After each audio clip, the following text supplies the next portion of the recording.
So the buzz in the UK last week was all about Harry and Meghan's bombshell interview with Oprah. It's taken me a while to get my ideas together on being an American, living in England, and a mixed-race marriage, etc.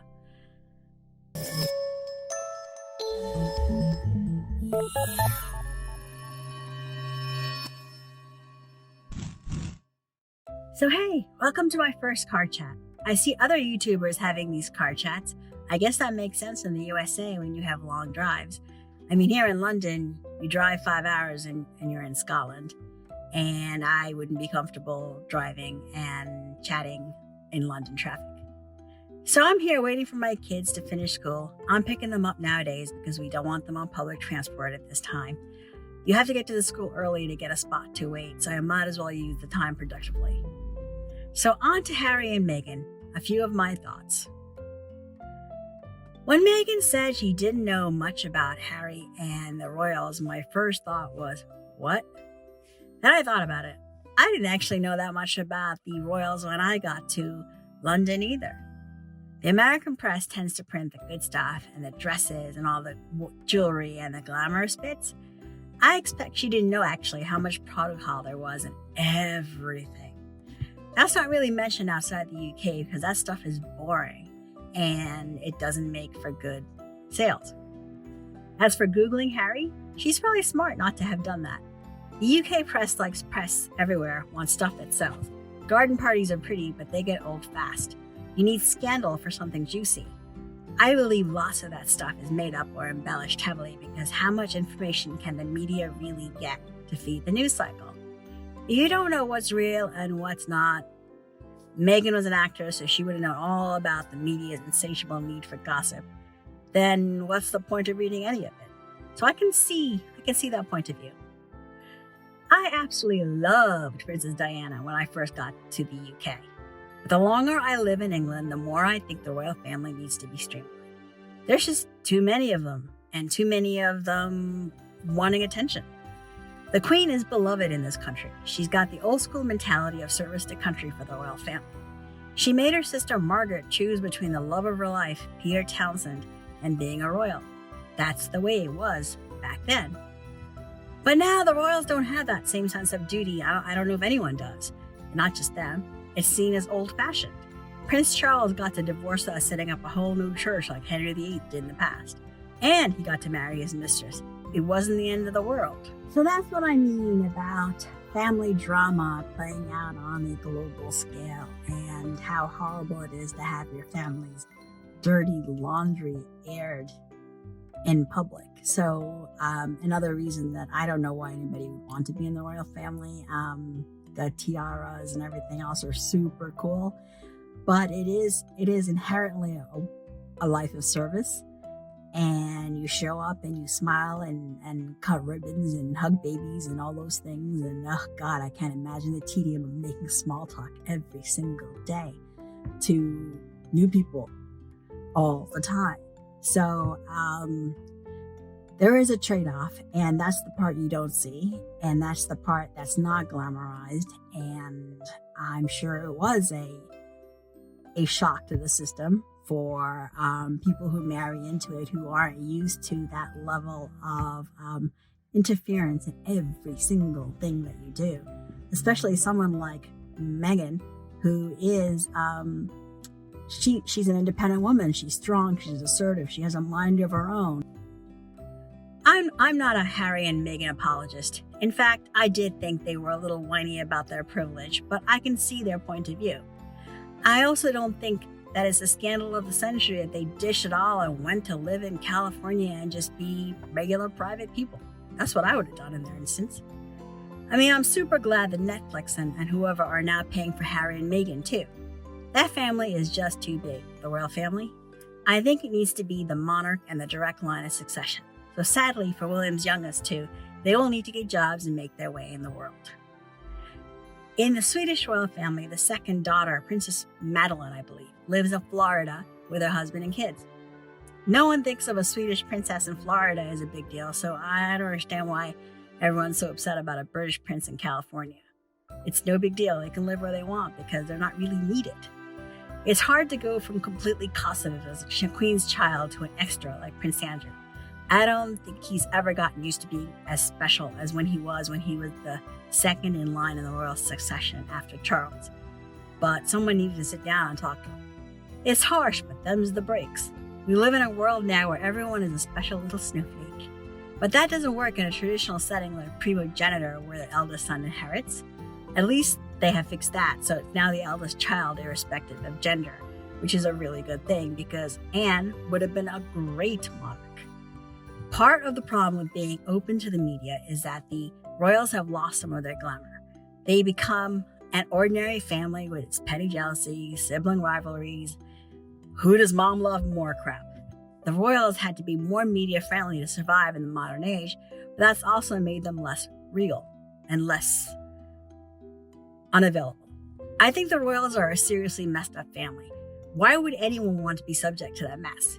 You get the dysfunctional family and you get everyone poking their nose into your business. Totally not worth it for the occasional loan of a fabulous tiara. I mean, can you imagine making an appointment to see your grandmother? Or being told by her secretary she can't see you? Or your father not returning your calls? That's seriously messed up. So how racist is Britain? There's definitely an old guard that is racist. Yet I think lots of the country is quite progressive. There are a lot of mixed race kids. In fact, we decided to stay long-term in London because it is such a cosmopolitan, vibrant place. My kids grew up thinking that it's not a big deal to have your parents be two different colors. So many of their friends were in the same situation as them. It's not an anomaly for them. Even in my beloved New York City, it's cosmopolitan, but how many mixed couples are there really in the US? The biggest mix tends to be the Caucasian men and East Asian women.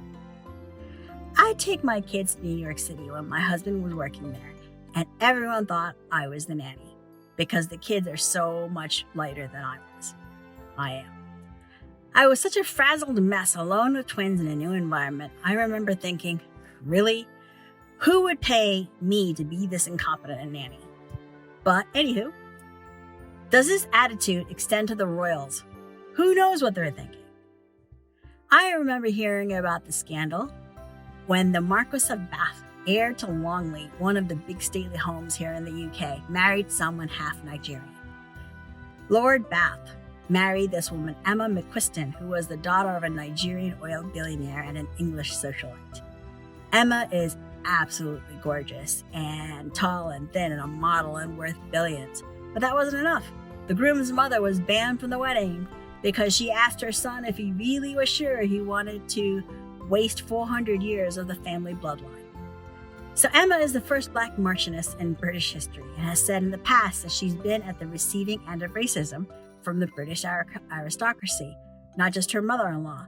So maybe in those circles, the race does matter much more than in other places. By the way, the old Lord Bath, the dad, was known as an aging hippie. He painted scenes of the Kama Sutra all over Longley and had a collection of mistresses living at the house at the same time. But that apparently didn't do anything to bring shame to the family name or ruin their bloodline. Go figure. I mean, seriously? So yeah, the racism is real. When someone asked Prince William last week if he thought the royal family was racist, he said, no way. But what was he going to say? Who's going to admit to something as problematic as racism? I mean, unless they're a skinhead or the former Lady Bath. Charlie Hebdo, the French satire magazine that got banned a couple of years ago, did a cover recently with Meghan depicted as George Floyd, and they didn't think that was problematic. You may remember Charlie Hebdo from the bombing a few years ago when Je suis Charlie was one of the biggest Twitter trends to ever hit Twitter, and everybody was standing in support of this magazine. Well, the cover now has the Queen stepping on Meghan's neck, and Meghan has a speech bubble that says, I can't breathe, in French. And I think it's offensive, actually. Whether something is offensive is a relative opinion and cultural as well. I expect the royals thought the question about Archie's skin was a matter-of-fact question and not racist. So an example of what's offensive culturally. For example, in an Indian family, the aunts and uncles will tell you that you're fat. They will say things that they think are good for you to hear, but that would be considered offensive by anyone else, and in a lot of cultures, even by your relatives. So you mix unacknowledged racism with a dysfunctional family, and it's a mess.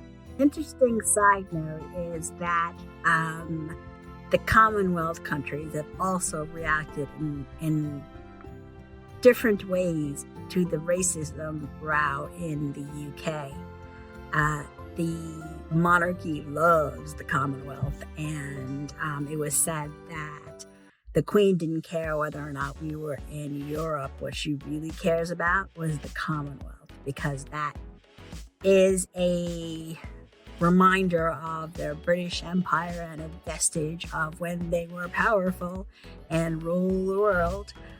And now it's just the Commonwealth. I'm not entirely sure what the Commonwealth does, but apparently neither does anybody else. But there is the issue of, so we're good enough to be in your Commonwealth, but we're not good enough to be in your family. And India has been fairly quiet about this whole Meghan and Harry thing. And God knows they have their own issues with colorism, which is just another form of racism. And a lot of the African countries also have been, muted reactions, because I know the Commonwealth was super happy when a half, African American woman married into the royal family, because it was a sign of modern times and progressiveness, etc. So I think the royal family missed a trick on that one, because they, part of the new and improved royal family in this modern age is going to have to show that they are as multicultural as Britain likes to think it is. I'm glad Harry and Meghan are happy elsewhere. No amount of privilege is worth living a miserable life. And I wish them the best. So that's my thoughts. What do you think?